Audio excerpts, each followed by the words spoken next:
नमस्कार, मैं हूं आपके साथ मनीषा डिंडोरिया। स्वागत है आप सभी का हमारे चैनल में। बड़ी खबर आपको बता दें कि सपा से काफ़ी कद्दावर नेता जो हैं बीजेपी में शामिल हो गए हैं और ये खबरें शुरू से आपको हम बता रहे हैं कि काफ़ी सारे जो नेता हैं जो कि समाजवादी पार्टी छोड़कर, कांग्रेस पार्टी छोड़कर, बड़ी बड़ी जो पार्टियाँ, जो विपक्ष के लोग हैं, अपनी तमाम पार्टियाँ छोड़कर, जो कि सालों से उन पार्टी में कद्दावर नेता रह चुके हैं, वो अपनी पार्टियाँ छोड़कर अब बीजेपी में शामिल हो रहे हैं। आज ही देखिए कई सारे जो नेता हैं सपा से, जो कि विधायक रह चुके हैं, कद्दावर नेता माने जा रहे हैं समाजवादी पार्टी के, उन्होंने आज बीजेपी ज्वाइन कर ली है। देखिए सहारनपुर जनपद के बेहट से कांग्रेस के विधायक नरेश सैनी, जो कि कांग्रेस के कद्दावर नेता रह चुके हैं, कद्दावर विधायक कहलाते हैं वो कांग्रेस के नरेश सैनी जी, उन्होंने आज बीजेपी ज्वाइन कर ली है। सिरसागंज से समाजवादी पार्टी के विधायक हैं हरिओम यादव, जो कि बड़े नेता माने जाते थे समाजवादी पार्टी के, और जो हरिओम यादव है उन्हीं के थ्रू कई सारे जो वोट्स हैं अपनी तरफ खींचे थे समाजवादी पार्टी ने। अब समाजवादी पार्टी को बड़ा झटका लग सकता है हरिओम यादव के बीजेपी में शामिल होने से। और वहीं समाजवादी पार्टी के पूर्व विधायक जो है धर्मपाल यादव, वो भी आज भारतीय जनता पार्टी में शामिल हो गए हैं। तो देखिए बड़े बड़े जो विधायक समाजवादी पार्टी से थे, हरिओम यादव और धर्मपाल यादव, इन दोनों ने ही समाजवादी पार्टी को छोड़ दिया है। इनके समाजवादी पार्टी छोड़ने के बाद समाजवादी पार्टी और अखिलेश यादव को बड़ा झटका यहाँ पर लगा है। वहीं कांग्रेस की तरफ से भी देखिए काफ़ी सारे जो नेता हैं बीजेपी का रुख कर रहे हैं, बीजेपी का दामन थाम रहे हैं। तो शुरुआत से ही हम आपको ये बताते आ रहे थे कि पंजाब में भी कई सारे जो कांग्रेस के बड़े बड़े नेता रहे हैं, कद्दावर नेता, उन्होंने भी बीजेपी का हाथ थामा था। और अब कांग्रेस के जो विधायक रह चुके हैं नरेश सैनी, जो कि सहारनपुर जनपद से थे, और सहारनपुर जनपद के बेहट से इन्होंने काफ़ी जो वोट्स थे वो कांग्रेस को दिलाने में बहुत मदद की थी। और नरेश सैनी का जो नाम है सहारनपुर में काफ़ी बड़ा नाम माना जाता है, और नरेश सैनी के चेहरे पर ही कांग्रेस ने वहाँ पर वोट हासिल किए थे। और अब उनका बीजेपी में शामिल होना कांग्रेस को भी एक बड़ा झटका है सहारनपुर से। और अब नरेश सैनी बीजेपी में आ गए हैं, तो देखिए वहीं से अगर वो चुनाव लड़ते हैं तो नरेश सैनी के जितने भी सपोर्टर्स हैं वो बीजेपी को वोट देंगे। तो यहीं से आपको बता दूं कि उत्तर प्रदेश चुनाव आ रहा है, और उत्तर प्रदेश चुनाव के चलते ये जो पार्टियों का हेर फेर हो रहा है, जो पार्टी बदलने का सिलसिला है वो भी लगातार जारी है। देखिए जो कद्दावर नेता हैं वो अपनी पार्टी छोड़कर दूसरी पार्टी में जा रहे हैं, इधर से उधर जाने का इनका जो सिलसिला है वो लगातार चल रहा है। वहीं हर पार्टी के नेता जो हैं कुछ ना कुछ अपना फ़ायदा देखकर भी पार्टी छोड़ रहे हैं, या फिर उस पार्टी में उन्हें उतना सम्मान नहीं मिला है, या फिर उनके हिसाब से काम नहीं हुआ है, इसलिए वो पार्टियाँ छोड़कर दूसरी पार्टियों में शामिल हो रहे हैं। और वहीं देखिए उत्तर प्रदेश में चुनाव की तारीखों का ऐलान होते ही हर दिन जो है दल बदलने का दौर भी चालू हो गया है। यहाँ बता दूं कि मंगलवार को राज्य सरकार में मंत्री स्वामी प्रसाद मौर्य, जो कि बीजेपी से मंत्री रहे हैं, उनके साथ ही कुल 3 बीजेपी विधायकों ने समाजवादी पार्टी ज्वाइन कर ली है। वहीं अब समाजवादी पार्टी को भी ये झटका लग गया है, क्योंकि समाजवादी पार्टी से भी कई विधायक जो हैं, कई कद्दावर नेता जो हैं वो बीजेपी में शामिल हो गए हैं। तो ये देखिए स्वामी प्रसाद मौर्य, जो कि बीजेपी में बड़े नेता माने जाते थे, और स्वामी प्रसाद मौर्य ही एक चेहरा माने जाते हैं महज ओबीसी वोटर्स के लिए, दलितों के वोटर्स के लिए, क्योंकि स्वामी प्रसाद मौर्य ने 2017 में एक बड़ा काम किया था ओबीसी और दलित वोट को अपनी तरफ करने का, और इसी के तहत देखिए वहां पर जो बीजेपी को ओबीसी और दलितों के वोट मिले थे वो स्वामी प्रसाद मौर्य के चेहरे पर ही मिले थे। अब स्वामी प्रसाद मौर्य जो है समाजवादी पार्टी में शामिल हो गए हैं, ये खबर आ रही है। उनके साथ ही जो 3 विधायक थे उन्होंने भी बीजेपी छोड़ समाजवादी पार्टी का दामन थाम लिया है। तो वहीं दूसरी तरफ समाजवादी पार्टी के कद्दावर नेता कहने वाले कई सारे जो विधायक है, हरिओम यादव हो, जो कांग्रेस के हैं नरेश सैनी, और ऐसे कई बड़े बड़े नेता हैं जो बीजेपी का दामन थाम रहे हैं। देखिए सिरसागंज से फिर एक बार टिकट की दावेदारी कर विधायक हरिओम यादव राम गोपाल यादव के साथ मतभेदों का खामियाजा भुगत रहे थे, इसलिए उन्होंने बीजेपी का हाथ थामा। मतभेदों के कारण सपा ने सिरसागंज से विधायक को टिकट देने से इनकार किया था, ये एक बड़ा कारण है जो कि हरिओम यादव जो हैं वो बीजेपी में चले गए हैं।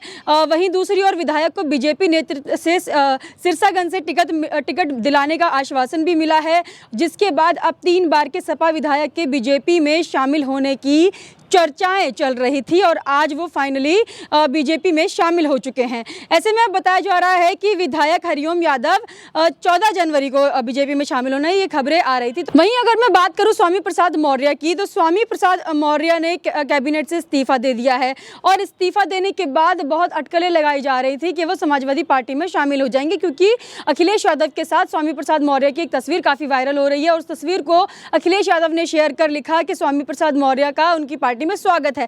तो इससे अटकलें तेज हो गई कि स्वामी प्रसाद मौर्य जो है समाजवादी पार्टी का दामन थाम रहे हैं। साल 2017 के यूपी विधानसभा चुनाव में भाजपा की प्रचंड जीत की जो है लहर रही थी। इसके बावजूद मनोज पांडे ने ऊंचाहर सीट पर सपा का जो परचम है वो लहराया था और जो मनोज पांडे हैं वो समाजवादी पार्टी के विधायक रहे हैं और उन्होंने ऊंचाहर सीट पर जो है समाजवादी पार्टी को जीत दिलाई थी 2017 में, जबकि बीजेपी जो है प्रचंड बहुमत से जीत रही थी। लेकिन इसके बावजूद भी ऊंचाहर की जो सीट थी उस पर जो है मनोज पांडे ने अपना ही नाम बनाए रखा था। उन्होंने स्वामी प्रसाद मौर्य के बेटे उत्कर्ष मौर्य को 2000 से कम वोटों के अंतर से मात दी थी। तो देखिए, समाजवादी पार्टी के जो मनोज पांडे हैं उन्होंने बीजेपी की प्रचंड जीत के बावजूद भी ऊंचाहर सीट से जो है स्वामी प्रसाद मौर्य के बेटे को हराया था। और वहीं उत्कर्ष भाजपा के टिकट पर चुनावी मैदान में उतर रहे थे, जो कि स्वामी प्रसाद मौर्य के बेटे हैं। कहा जा रहा है कि स्वामी प्रसाद मौर्य इस बार भी अपने पुत्र ऊंचाहर से टिकट देने की मांग कर रहे थे, अपने बेटे को जो है ऊंचाहर टिकट देने की मांग कर रहे थे और भाजपा ने इससे इनकार कर दिया था।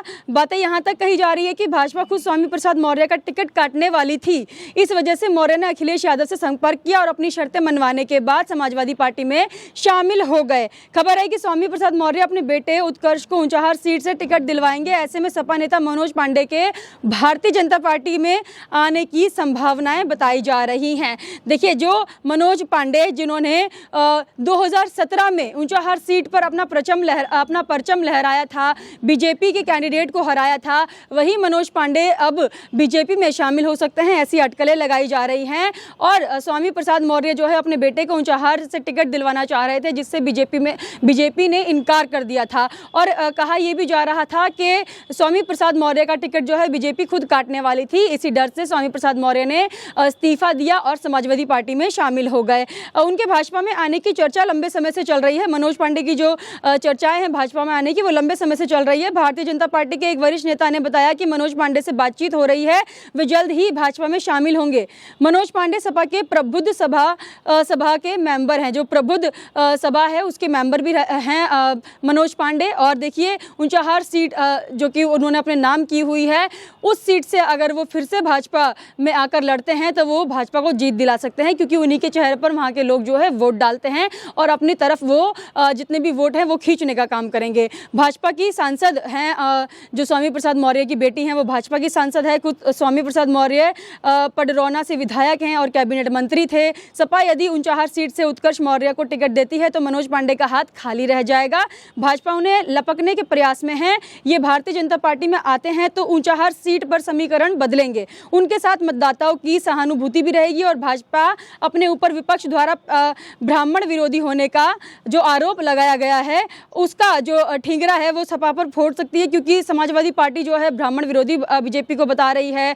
और वहीं उत्कर्ष मौर्य जो कि स्वामी प्रसाद मौर्य के बेटे हैं, समाजवादी पार्टी में अगर स्वामी प्रसाद मौर्य जाते हैं तो उत्कर्ष मौर्य को वो ऊंचाहर सीट से टिकट दे सकती है।